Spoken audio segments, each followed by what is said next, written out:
Hello! இப்பதான் gym போயிட்டு வந்தேன். செம்ம வெயிலு. ரொம்ப டயர்டா இருந்துச்சு. அப்ப என்ன தோணுச்சுன்னா, வீட்டுக்கு போனதும் படுத்துட்டு நல்லா ரீல்ஸ் பார்த்து என்ஜாய் பண்ணணும் அப்படின்னு மைண்டுக்குள்ள ஓடிட்டே இருக்கு.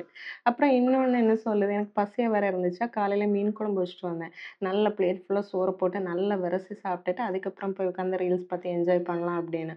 அப்புறம் எனக்குள்ள ஓரமா இருந்து ஒரு நல்ல சவுண்ட் அங்கேருந்து கேட்குது. "நீ எதுக்கும்மா இப்ப ஜிம் போயிட்டு வர்ற?" அப்படின்னு. அந்த சவுண்ட் கேட்டதும் எனக்கு அது இக்னோர் பண்ணிட்டு, நம்ம எப்பவும் பண்ற அந்த ரொட்டீன் வேலைய பார்க்கலாம் அப்படின்னு தான் தோணுச்சு. பட் நம்ம மேலயே நமக்கு அக்கறை இல்ல. அ இப்ப நம்ம சொல்லுவோம்ல, என் பேச்ச யாருமே கேட்கல அப்படின்னு. என் பேச்சே நான் கேட்கலன்னா வேற யாரு கேட்பா? என்ன நான் கண்டுக்கலன்னா வேற யாரு கண்டுப்பா? இதுல வேற குறை வேற. என்ன யாருக்கும் பிடிக்கல, என்ன யாரும் கண்டுக்கல, நான் சொல்றத யாரும் கேட்கல அப்படின்னு. அப்பதான் காலையில சியா சீடு ஊற வச்சுட்டு போயிருந்தேன். வர வழியில இளநீ குடிச்சேன். அதில வழுக்கு இருந்துச்சு. அப்புறம் வீட்ல கொஞ்சம் மாம்பழம் இருந்துச்சு. அதையும் வெட்டி போட்டு ஸ்வீட் கொஞ்சம் இல்லாத மாதிரி இருந்தது. கொஞ்சமா ஹனி விட்டேன். செம்ம டேஸ்ட்டா இருந்துச்சு.